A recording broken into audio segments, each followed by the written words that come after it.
Hello, welcome to the BiG Scuba Show. I'm Jimmy, and I'm on the BiG Scuba Podcast.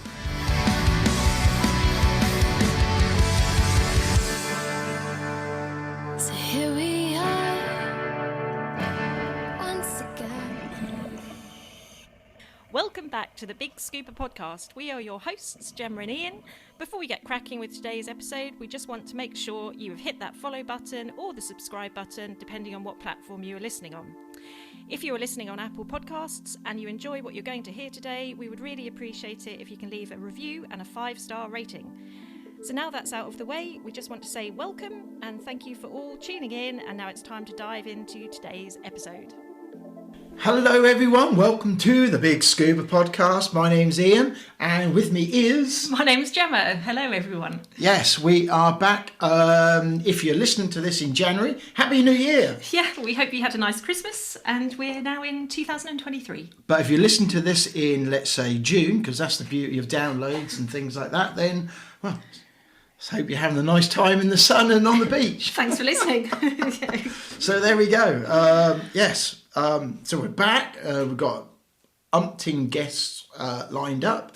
We've got a busy year. We have. We're on episode 139 now, so you've Yeah. got 138 episodes to listen to. So we got there's lots to do, lots coming up. We've got another guest for you on this episode, haven't we? We have, yeah. It's a dive with Or Jimmy. Jimmy, yeah. Yep. It's coming on. He's based in Greece at the moment. Yeah, one of my favourite holiday destinations. I love it out there. Yes, yeah. So he tells us about Greece, and he's also got a little bit of an update since we spoke to him that we'll put just at the beginning of the podcast. So you can listen. Because we recorded with him a few weeks ago, didn't we? And then since then he's had some news, so we wanted to get that and put that on as well. But if you listen to this on YouTube, because this will be going straight onto YouTube, we wanted to do some more on our YouTube channel in 2023. Don't forget to subscribe and follow us on the YouTube channel. Yeah. Actually, funny enough, these podcasts do actually go on to YouTube as well, don't they? Yes, yeah. So if you can subscribe, we've got a few new episodes out on YouTube with some nice drone shots. Yeah. So you've been busy being a drone pilot? Yeah, I do enjoy that actually. It was quite good. Yeah, and then we put a few more shorts out as well. So just have a little cruise around our YouTube channel. But yeah, if you can please subscribe and then hit the notification bell so you get notice when we release anything new. Who's been to Avatar? Let us know. What do you think? Any feedback? Did you enjoy it? Did you get the message about the oceans and all that? Be good to hear your views on whether you enjoyed it, whether you're going to go see the third one when it comes out. I think December 24. From what I've seen James it, Cameron and I really enjoyed it. And you're going to see it this afternoon. I'm going later with the Honeymeister to go see it. Yeah, we should be seeing that at 3:00. We'll be well. Yeah. So, but yeah, any thoughts? And don't forget, we spoke to Kirk Crack, and he obviously helped all the people with their breath holds. I've got to say thanks to Kirk as well. It was really good to get his update, and that helped put that episode out, didn't it? It did, yeah. So we're in 2023. We've got some plans already for diving. What have you been up to?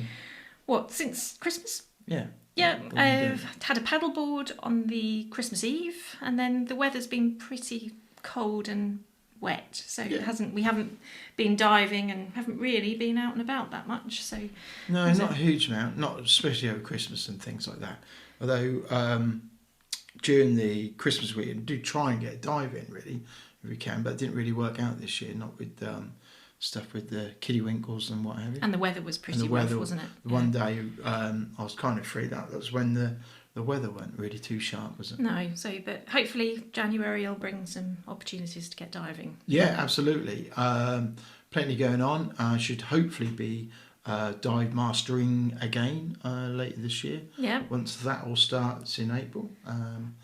Look forward to that. That'd be good. And hopefully Honey should be doing her open water round about sort of May, June time. Yeah, get back into the studying. So that'd be good. So we've got some stuff lined up in the pool. Yeah, we've got a few guests lined up, haven't we? So but if anybody's got any recommendations for any guests. Just been for a run, 3 kilometre run. Oh, there goes the bag. Yep, so that's our first 3K of together for a big scuba run. Yeah, been crossfitting all the way through. Don't forget to keep your dive fitness up. Which is really important, especially if you're a pro and you've got your diving medical coming soon. So watch what you eat and keep exercising. The dive masters and instructors and what have you will be going, dive medical come March. Yeah, but fitness is something you've got to work at consistently. Yes, it's not just a quick fix. So he says that he's drinking a nice cup of coffee. That's not bad for you. Yeah. So, but anyway, I think that's probably the majority of what we've been up to, isn't it? So, Don't forget to check out our Instagram. So we've obviously got link ups with Sea Lion paddleboards, Waterhall, Happy Bottles. So, actually, it's probably a good time as well to say, if you are not yet following us on social media, why not? Please do. That'd be really cool. It's always really good to know our listeners and followers are out there. We are on all the social medias, aren't we? I think what needs to be on. Facebook, Instagram, LinkedIn, Twitter, and obviously YouTube as well. If we're not connected on LinkedIn, let's do it. That'd be really cool. We've got a lot of researchers, a lot of people from Ford, a lot of people from the Marine Conservation Society, sort of people from universities, people from all around the world. So, it's a good place to kind of network. Yeah, and find out what's going on. What people have been up to as well. Yeah, so that's really good. So that's cool. And the last post actually with the photographers, that went down really well, didn't it? Really popular. So we featured Becky Kagan-Schott, Alex Mustard and Kevin Lorenzen, all keen photographers, and they've appeared on the podcast. And we had a really good response to that. So, I think Becky shared it as well, didn't she? She did, yes, So really good. And there are lots of books out by people about their photography journeys, and it's just amazing. You can be a complete beginner, and it's amazing what you can achieve under the water and on top of the water. Yeah, absolutely. So go to the website and have a little look. thebigscuba.com. Pretty easy one to find. So you can find out all about us on our website and all about the people that we've worked with, and you can download all our podcast episodes on there as well. Yeah, okay. Also, just say hello to all our lovely brands that we work with, and we'll be looking to do more with them this coming year, won't we? Yes, so the O3s, Fourth Elements, the SDC Watchers, Happy Bottles, McConks, Sea Lions, Ford, of course, and actually, Ford, we've got a transit coming in. We a few weeks' that's time. Our adventure for January. So I've got an e-transit, which are really cool. We're looking forward to using that. Got some stuff lined up to do with that, which would be good. Yeah, so that's the latter part of January, and we've actually got Ford featuring on one of the podcasts. Send the old drone up again. Look forward to that. Yeah, so I think that's sort of January sorted, isn't it? Yeah, and then of course go diving in March again. So March is going to be busy because we've got go diving and we've got a river clean in March. Yeah, and hopefully some diving. And some diving as well. So that'd be good. Yeah. Right, we better speak to Jimmy. Yes, yep. So we spoke to Jimmy a few weeks ago. Yeah. He was on location at the Temple of Poseidon, which was very apt. So and he tells us all about his scuba journey, how good Greece is. He was stationed out in Malta, wasn't it? Cyprus. Wasn't it? Yeah. But he's obviously in Greece now, and he's really sort of promoting how good it is to dive in Greece and what variety they've got, wrecks, reefs, and loads of history. Loads. And I think one of his favourite was the Zenobia, wasn't it? His favourite place to dive. Tech diver. Done quite a lot of diving and deep stuff. But really lovely chap, and really passionate about his diving, and hopefully we'll meet up with him at some point, obviously when he's back in the UK. Yeah, really enjoys teaching, so should we get him on? Yep, right, this is Dive with Jimmy. Excellent, let's do it. Good morning, Gemma and Ian. Happy New Year. Since we spoke last, things have changed slightly. I've been offered the chance of a lifetime to work as the Assistant Cruise Director aboard the MV Pacific Master for master liveaboards for the next 10 months. Starting in Truck Lagoon until April, then we're moving the vessel to Bikini Atoll until October before going back to Truck Lagoon. I start the long flight west on Monday the 9th, the date this comes out, and will arrive around lunchtime on Wednesday the 11th. Once I'm settled and when the internet allows, I look forward to catching up with you both. All the best for 2023. I will be in touch soon. Until then, keep diving. Oh, Hello. Good morning. morning. Hey, you're on location. We are. So behind me is the Temple of Poseidon. Wow. All right. So thought no better place to be talking about diving than here. Yeah, brilliant idea. Like it. And a beautiful day as well. Yeah, so where I'm sat currently is quite lucky because it's blowing a force 6 to 7 around the corner. You're out in Greece, so can you just tell us a bit about yourself and how you got to Greece? Yeah, so I've just left the army after 12 and a half years. My wife has a job out here, finish my time off in the army and move over with her. And as soon as we landed, it was straight on to the local dive centres to get out and experience some of the best diving in the Mediterranean, in my personal opinion. Brilliant. So what part of Greece are you? So we're just outside Athens. So at the moment we are at the bottom of the Attica Peninsula. And we are about 40 kilometres from here. But the dive centres are 5 minutes from here. Okay. And you're talking to us on location. By the looks of it, we've got a lovely scene of a beautiful clear sky. And what's the temple that you've got behind you? So behind me is the Temple of Poseidon, god of the sea.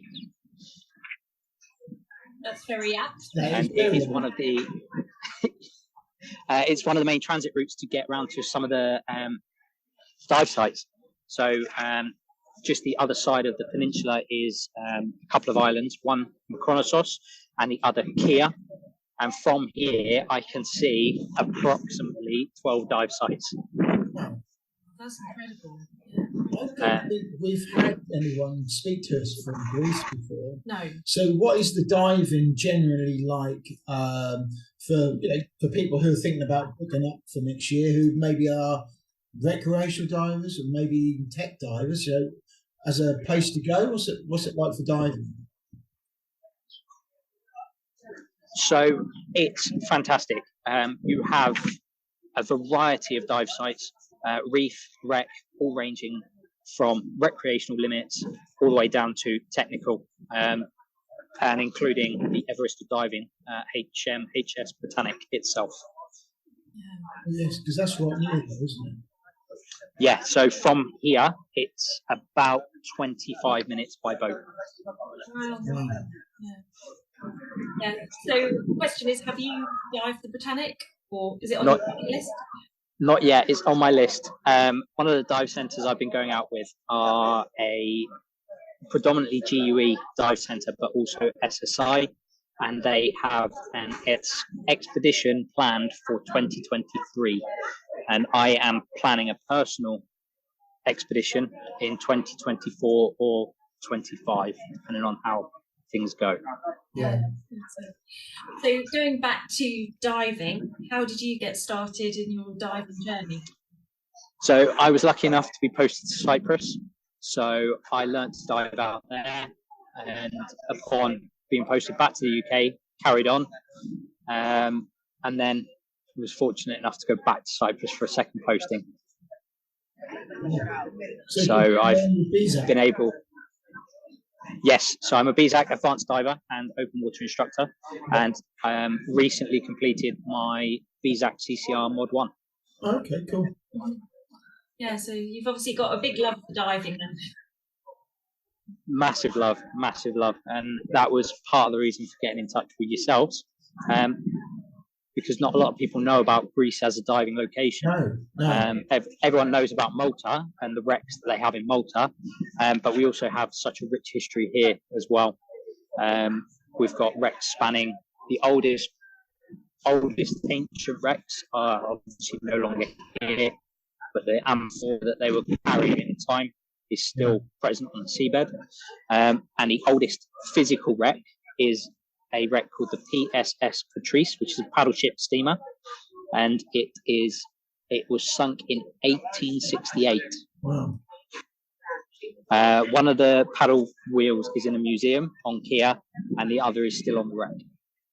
Yeah, that must be amazing to see. So, There's a lot of history out there. So, yeah, immense amount of history. We've recently, the dive centre I've been diving with, have found the wreckage of German aircraft from World War II, and there's currently a group of us investigating how and why it's ended up where it's ended up. What aircraft was that? It's a Focke-Wulf Condor FW200. Oh, big one. Yeah, fairly big. Only problem is there's not a lot of the fuselage left. We've got the wheels, we've got the machine guns. Plane, wasn't it? Yeah. So we are in the process of trying to locate where the rest of the wreckage may be. They were really heavily armoured planes, though. They were used for transport and like the equivalent, the Germans' equivalent would be 17. Wow. If you can imagine what that's like. Big then. Yeah, big one. Yeah. What's the gun? Enormous aircraft. Yeah. So how often are you diving? Are you doing it quite regularly? I'm trying to dive once a weekend. Obviously, it's the back end of the season here now, so we're trying once a weekend to go out. I've been fortunate enough. One of the dive centres here does technical wreck diving weeks.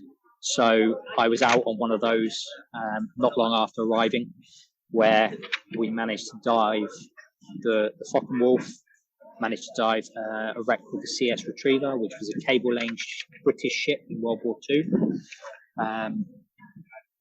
Dived the remains of a German POW transport ship that was here, and the paddle ship steamer Patrice. Wow. So what all in a week. That's amazing, isn't it? So what sort of depths have you sort of got to at the moment? So the deepest I've gone to is 52 metres, and that was on the Patrice. Mm-hmm. But there are some of the wrecks are as shallow as 16 metres on mainland Greece. If you go over to some of the islands, they're even shallower. Some of them are only sort of 8 metres, which are great for introduction dives as well as seeing a bit of history. Yeah, and for kind of people that have kind of seen Malta and maybe done the Canary Islands, this would be just another gateway, isn't it, to some more recreational diving? Yeah, it's with the change of the law that has come into place this year, it now allows you to dive anything that has been in the water. So previously, back in 2003, the Greek Marine Antiquities Office placed a law that said anything that had been in the water longer than 50 years, you were unable to dive without a real good reason. And these normally related to scientific purposes. Just before the pandemic started, they looked at changing this law on behalf of tourism, trying to increase and promote tourism in Greece. And March this year, they released a list of 91 wrecks that you are now allowed to go and dive. Wow. Across all the Greek islands. Yeah. Are they including the Britannic in that then? Yeah. Really? Wow. So the Britannic was one of the ones that you could only get if there was a scientific or expedition purpose for diving it. So that is now, you can give them 1 day's notice and go and dive it if you wished. But the rules, from what I've seen, isn't it that you're allowed to dive and go around the outside, but you're not allowed to penetrate? So I don't think I want to penetrate something at 110, 120 metres. No, like shallower wrecks. Yeah, so there are some wrecks that are safe enough to penetrate. Yeah. And as long as you've got adequate training to do so, as long as you don't remove anything from those wrecks, then you can go and dive. If you're qualified to do wreck penetration, then go and see what's inside. Yeah. Wow, so that just opens up a whole new field for people in the UK, for example, and well, anywhere in the world to get to Greece and find a dive sim. Yeah. So a 3.5-hour flight from the UK. Yeah, and you're in Athens. But is everyone happy with that though? Because I would imagine that's going to be a bit where some people wouldn't be happy with that, because some of them will be war graves, I'm presuming. So there are a couple of war graves. There is the HMS Perseus up in Kefalonia, which is technically designated a war grave, and that I believe is 38 to 52 meters, but it's still sealed. The hull of the submarine is still intact. Right. Yeah.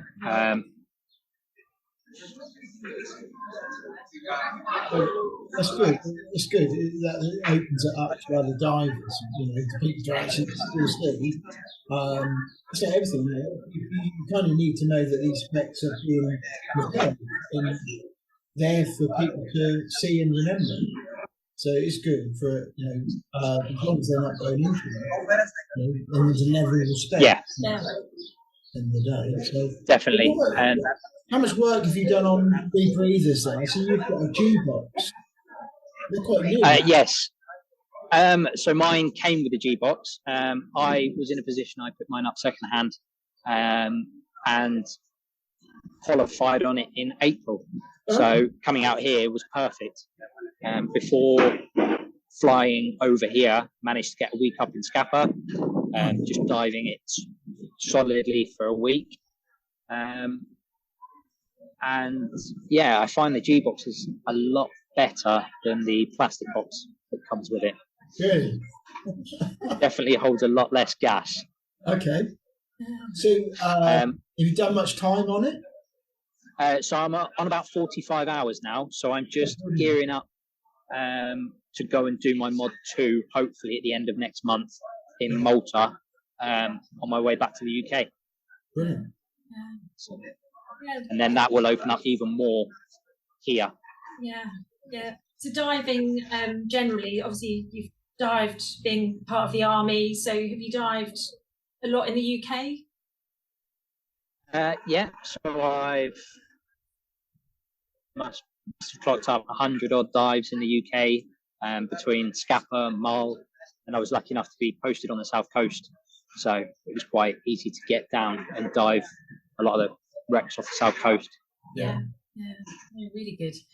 So have you got kind of any aspirations where to take your diving now? Yeah. So actually this week we've been out helping Ghost Diving Greece and Healthy Seas with Dr. Sol Milne, who has created an algorithm for commercial drones to fly over a body of water up to about 15 meters deep and be able to pick up ghost nets. Wow. Be able to what? To locate them? To detect. Yeah. Yeah. Oh, really? So he's teaching the drone what to look for. Yeah, so we were out doing that on Tuesday, which was quite interesting. Yeah. So that scans the water in different areas. In the water. Yeah, so it flies across the body of water and looks straight down, seeing if it can detect any nets in an area. Yeah. Wow. That's amazing. So in Greece, is that quite a problem, like it is in the UK, with plenty of ghost nets? Yeah, there are lots and lots of ghost nets. The only problem is the fishermen here don't like reporting it because they feel they're going to get in trouble. Mm. So we're slowly winning them over, but it's a long process. Mm. So in terms of them getting into trouble, that's if they lose their gear, that they don't. If they're caught fishing in areas that they shouldn't be fishing in, more than anything. Well, I guess that happens maybe a lot. Yes. Yeah. But we've identified about 15 areas with nets in that we will plan over the next 12 months to go and retrieve them from. Great, that's really good. What do you do with them after you've got them in? So they've got an area, they've got a system here where we can take them for recycling. Any lead that's on them, we have been removing the lead from the nets to be either given back to the fishing community or turned into weights for divers. Yeah. And then the nets are recycled back to the fishermen or into other things. I recently saw a post this week, I believe it was, that the first recycled fishing nets have been made into nets for football goals. Yeah. Wow. Yeah. So It's similar to what we've got in the UK with Ghost Fishing UK. They're kind of using it to regenerate. Yeah. Regenerate, recycle. Yeah. No, that's really good to hear. It's obviously, something. And to get a drone, that's real technology, advanced technology. Yeah. How he does it, I don't know, but he's managed it. Well, being a clever spark, I would say. Yeah. Yeah. Yeah. No. Well, it sounds like you're getting involved in lots of things. Trying to fill my days, and if I could give something back to the diving by removing things that could cause a problem like the ghost nets, then it makes it worthwhile. It does. Yeah. So do you have a day job, or is this just kind of not at the moment. I am looking. Hopefully I'll make my way into the diving industry. It's just trying to find somewhere that's willing to take a chance on a young instructor. Yeah, but it's good. You've got that time on your side, and obviously it's out of season now, ready to go into next season, isn't it? Yeah. Or do they carry on diving all year round then?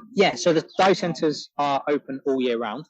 It's just finding a gap in the weather now that is more the problem. The sea temperature is about 22 still, so it's fairly toasty. There are a few big thermoclines.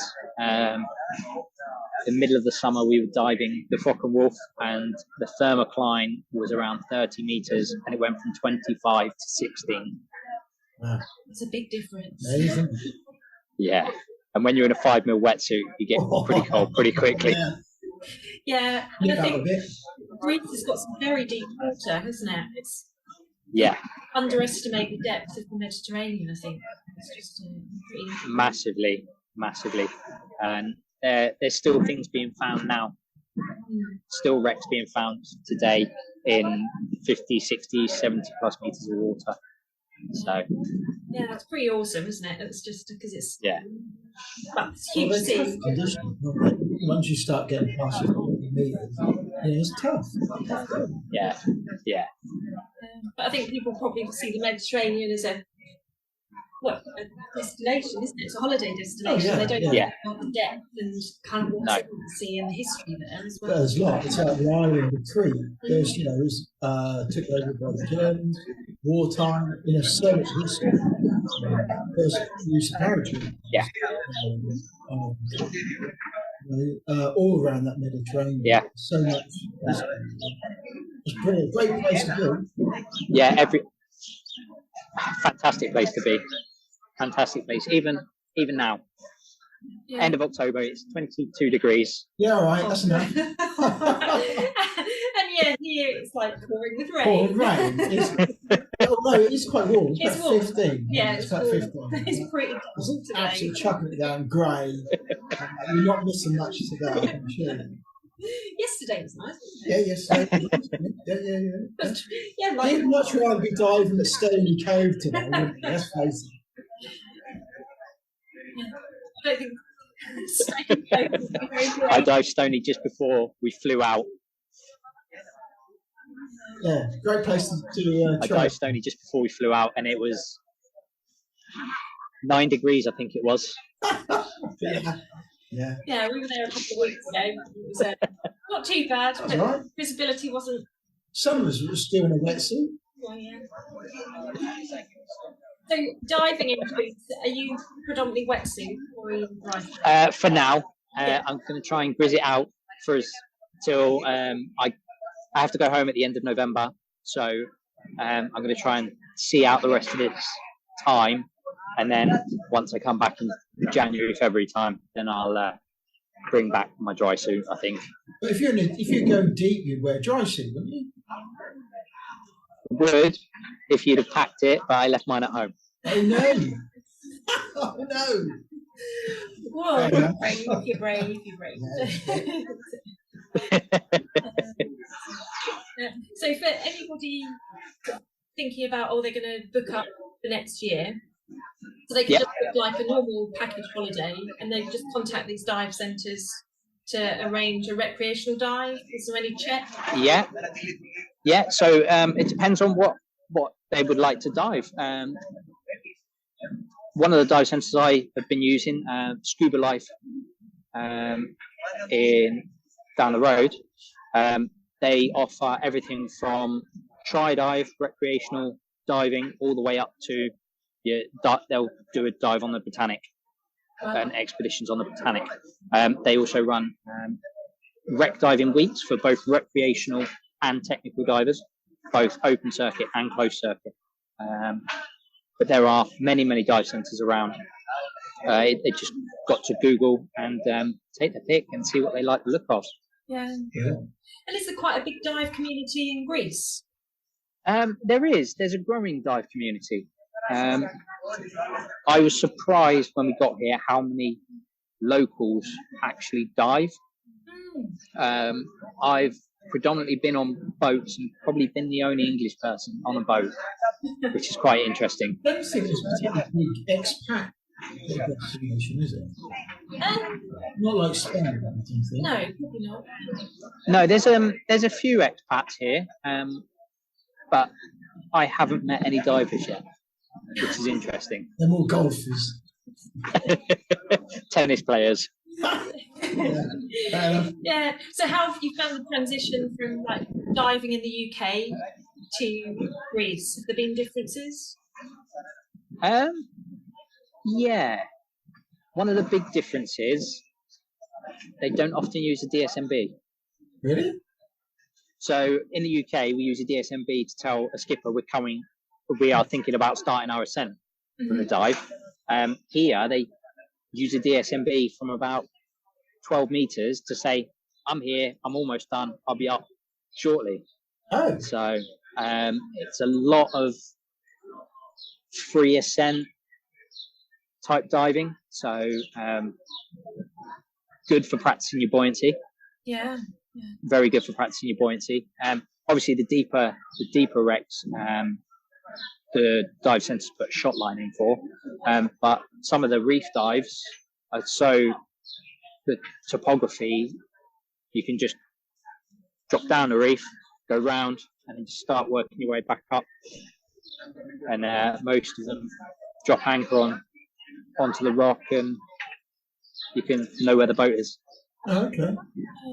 So, yeah, that was probably the biggest transition.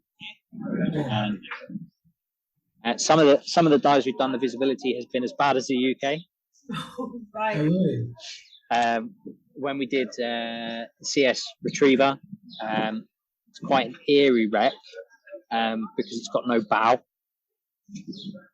So descending onto that, and it still has some of the cables that it was laying at the time in the holds. So yeah, and when the visibility was about 7 or 8 meters, you think this is the UK on a good day, but it's still quite eerie. Yeah. So yeah, but yeah, if you like blue. Sorry, go on. I was going to say, what about wildlife? Have you good experiences? Haven't seen too much. Seen a seal. There is a seal that lives locally. But the fish life is more that you find in the likes of Malta and the rest of the Mediterranean. You get some rats, some parrotfish, grouper. Seen some octopus, nudibranch, as you find in the Med. Yeah. No big stuff, no sort of dolphins, whales, tuna? Not seen them yet. Not seen them yet. but there is a fish farm not too far from here, and they often have tuna and dolphin. Yeah. So. Yeah. Oh well, that's good. So hopefully, you'll see some as time goes on. I suppose you've only been there a short time, so yeah, changes with the season. Fingers crossed. No, it's really good. Yeah. Yeah. So when's your next dive planned? I'm hoping to get out either next week or next weekend, and see what's going on, see what dives are going on. Because there's so many different dive sites to go and do, it's quite easy to pick and choose who to go diving with. And if one dive centre is doing something you've already done and you think, well, this one's doing something new, I'll go and do something new. And when that's my only option, I'll go and do what I've already done. Yeah. Yeah, just a case of getting in and diving then. Yeah, and just finding places to take people. So when friends come out, be like, or people ask me for recommendations of which dive sites to go to, I can be like, X, Y, and Z are really good dives. If you want to do a little bit deeper, or you're coming out to do, say, an intro to tech course, or you coming out here to finish off any form of training which requires some depth progression, go and look at these recs. So as much as it is for me enjoying diving out here, it's also finding places for other people to go. Yeah, that's good idea. Yeah, and do you plan to kind of travel around Greece and some more of the islands to get some more diving in? Yeah, I will do, slowly. It's finding out where to go when you get there. So not everywhere is able to cater for technical diving or rebreather diving. So it's finding a balance between making sure you've got everything you need here to take with you. But then if it's one of the further islands that you have to catch a flight to, can't take cylinders. So then you go, well, do I just go open circuit, single cylinder? And then you don't have as much time on the wreck. It's finding that balance. Yeah.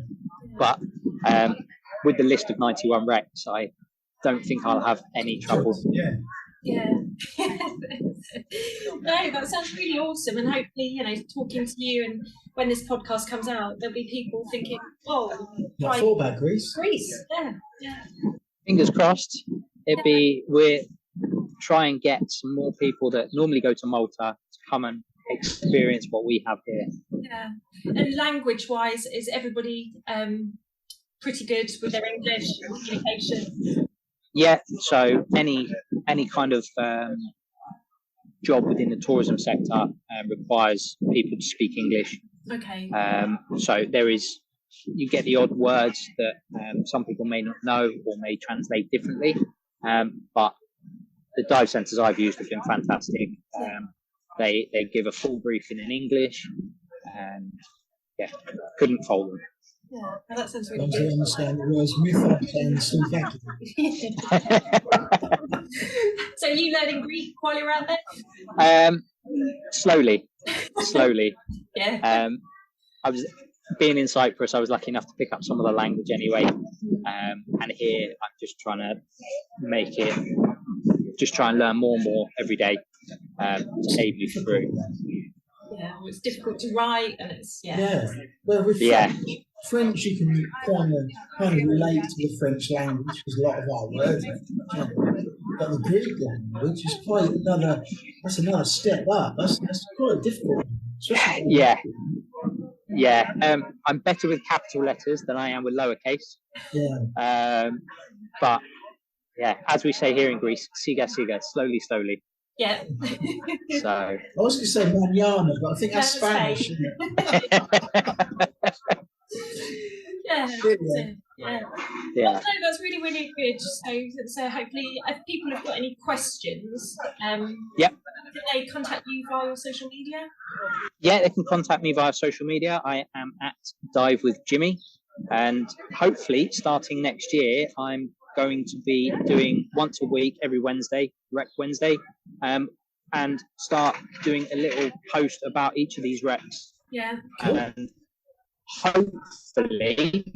hopefully after I've dived it, so I can give a personal experience rather than hearing it second or third hand from someone else. Yeah. Well, that's really good. And then if you can link up, but yeah, with linking up with the dive centres as well, and knowing where's good to kind of put your first steps into some Greek diving. Yeah. I mean, anywhere from. I'm obviously quite lucky. I have managed to dive in many, many places around the world. So if anyone has any questions about where they would like to go diving, if they've got a destination in mind they haven't ever been to or thought of, more than happy to answer some questions. Okay. All right. That's really good. Yeah, no, that sounds good. In Greece, obviously, it's great that you can go dive, but also, have a land-based holiday and explore and go from there. Yeah. So much history, obviously, here. There are 3 temples: the Temple of Poseidon, the Acropolis, and the Temple of Athena. It has recently been discovered that they all make an isosceles triangle. Wow. They were built over 2,500 years ago, and they are about 50 kilometres, 60 kilometres apart. Really? This is all. What do you think? A lot of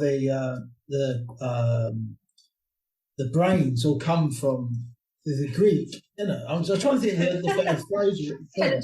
The intelligence will come. It's like the Egyptians. A lot of people think that the Egyptians were telepathic, and these are skills that we've kind of lost. And the pyramids have been just down. They're all in the same. So it's quite possible.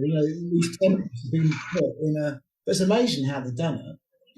It's an amazing place, Greece. It's just it blows your mind. It's full of history, both above land and below it. Yeah. And the good thing about for divers, let's face it, a lot of divers have to go away somewhere on their own, because a lot of divers, their partners or their family don't dive. Where a destination like where you are, it's kind of fits for everybody. The husband or the wife can go, diving, and for a day while the family's doing something else. So, yeah. Does your wife dive? She does. She's only done her open water course, but she's looking at progressing further on. Yeah. So, yeah. She looks at the rebreather and says no. Well, that's fair enough, isn't it? That's not for everybody, but as long as if she can get in the water and you guys can be having fun at say 10, 15 meters, exactly. Fish, that's still a good dive, isn't it? So, exactly. Yeah. Brilliant. Yeah. So, for obviously our podcast guests, we have a few set questions to ask. Yeah. So okay. One of them: what takes you out of your comfort zone? It doesn't have to be underwater, but is there anything that pushes you a little bit? In a diving related sense, I think depth. Depth takes me out of my comfort zone. Yeah. Knowing that once I get to a certain point, there is no direct surface home. I will have to do decompression. And a little bit of unknown, the fear of the unknown, takes me out of my comfort zone a little bit. But no, that's good. Yeah. After being in the army, it kind of. Yeah, everybody relates to all of those. How many dives would you say you've done, would you say? Just over 500. Wow. That's a lot. Yeah.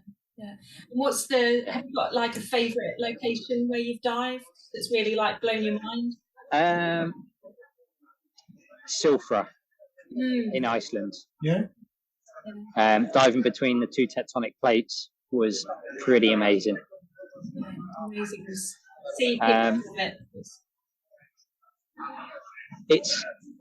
It's hard to pick one. Yeah. It is hard to pick one. I've been lucky enough.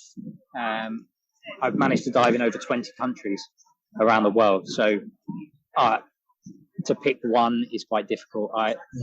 My most dived site is the Zenobia out in Cyprus. Wow.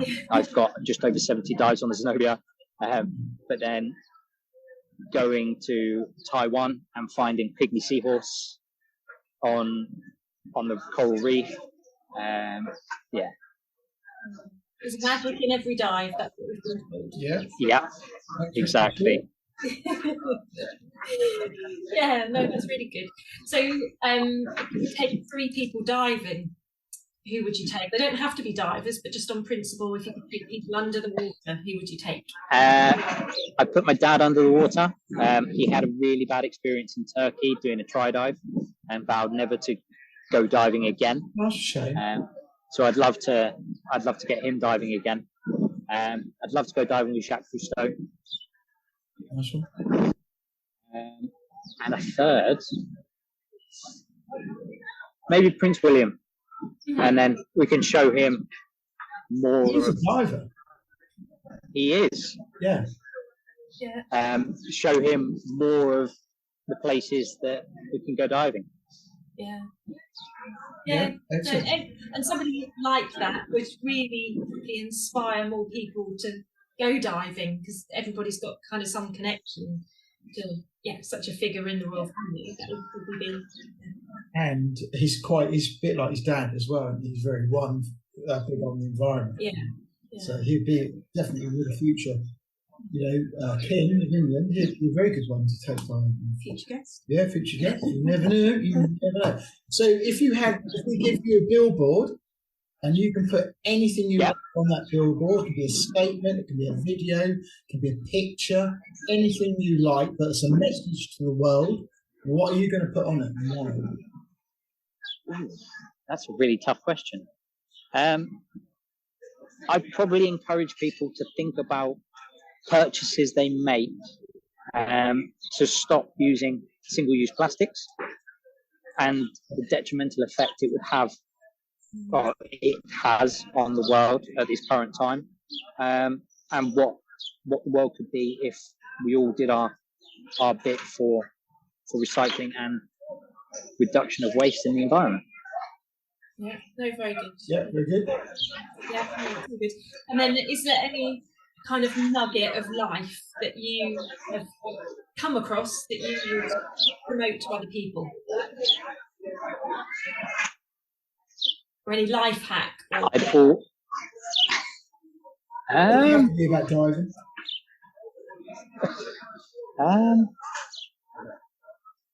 That's a really tough question, actually. Quite a test, I guess.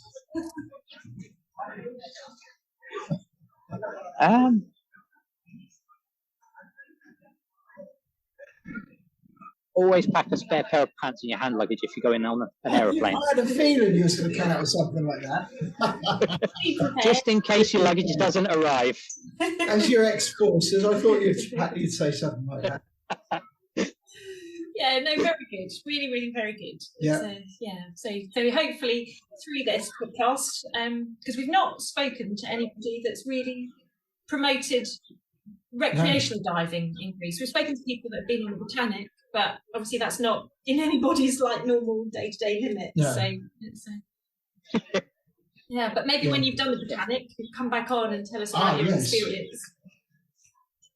Definitely. And if you ever fancy coming out to Greece to experience these dives for yourself, give me a shout. I'll be back to Greece at some stage. Yeah, just good food, nice people, and great weather. Yeah. You can't ask for much more. And then, such diverse country as well, because it's not all like sun, sea, and sand. It's just there's a lot more there. Sunbeds and mythos.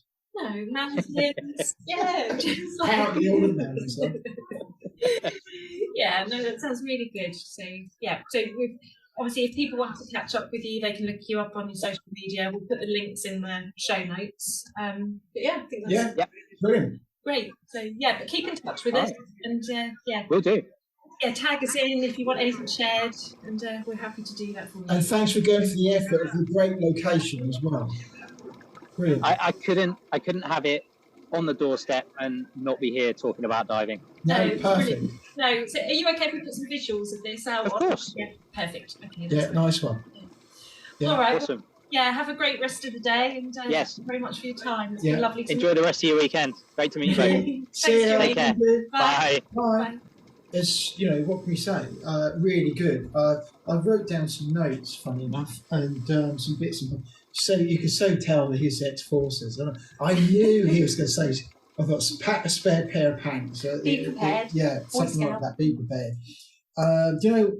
One of the questions that we asked him at the end there about comfort zone, and I wrote down depth, comfort zone, and respect. And I thought, do you know what? That is so good to hear, because we have had guests.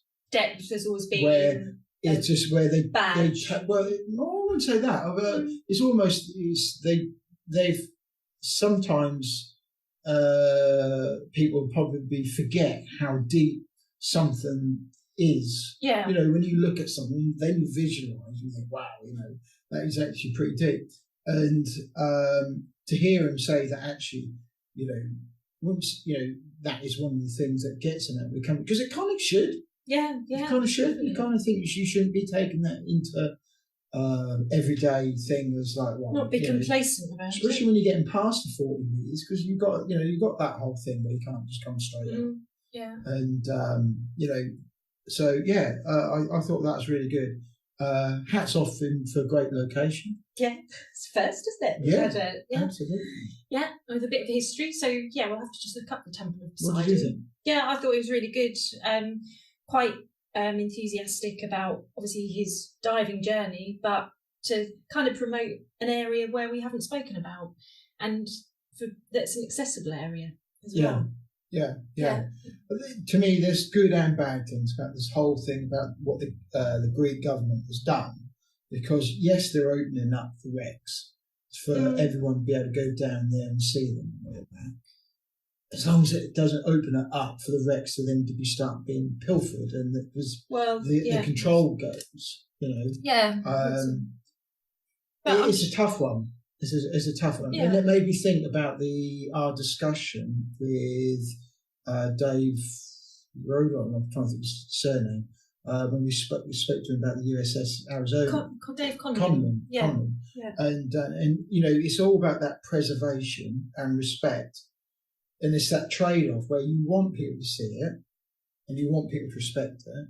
And learn about it and the history. Yeah. It's really respectful of the history. And that's kind of what the Greek government's done. Yeah. Is streamlining that thing. But as long as divers then respect that, especially like the shallower wrecks, that they then don't go up. We can easily go down there and take a little souvenir. Wander in. You know, if it's a war graves, it's a war graves. Yeah. You know, so. But hopefully with Greek tourism and the dive centres, it will be closely monitored, because it's obviously quite a new thing to relax these rules. So we should also probably mention that there are other dive agency dive centres out there. You know, I know he mentioned SSI and GUE, Global Underwater Explorers. But obviously there's also PADI and SSI. What's the other one? BZAC. BZAC, yeah, so, and obviously he was they'll BZAC. All be out there and have their own affiliates. Yeah, but I think if you've got any questions for Jimmy, then definitely contact him on social media. He's a man on the ground in Greece. Yeah, so. Absolutely, and I would say good one to go buddy up with. So it's been really interesting. Yeah, he obviously knows the area now and some of the wrecks. Yeah, and definitely. It's for our UK listeners very accessible, because it is only a couple of hours. And the Zenobia has been mentioned before with other guests in Cyprus, as a destination for divers to go and explore. And that's within recreational limits as well, isn't it? I believe so. It's getting towards the limit. I think that is quite deep. It's a big one on people's bucket lists. It is. But thank you for Dive Jimmy. Yes, well done. Good one. I think that kind of finishes this podcast off. Yep. So notes will be in the show notes, how to connect with Dive with Jimmy, and hopefully if you've got any stories about diving in Greece, then let us know. Yeah, any feedback, that'd be good. The quality of the sound, we are at the hands of Zoom. He was in a cafe with a great location. Greek internet. So it is. I know sometimes that can come and go a little bit with all these podcasts, but generally it was not too bad. It was all right. It was good. And don't forget to leave us a review, a 5-star review, a like and a subscribe. Yeah, that'd be really cool. We are making some changes to our Patreon system. Yes. So keep an eye out for that. Look on our social media if we haven't done this, but by the time it airs, look out for that. Any help is greatly received. Yeah, Help so keeps check these out things going. the new website, www.thebigscuba.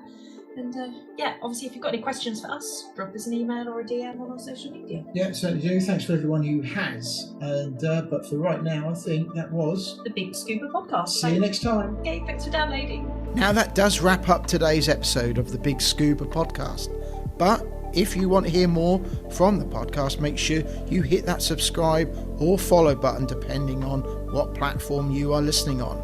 That way you will never miss an episode from us. But if you are listening on Apple Podcasts and did enjoy what you heard today, we would really appreciate it if you head to the show page to leave a 5-star rating and review. It really does help us.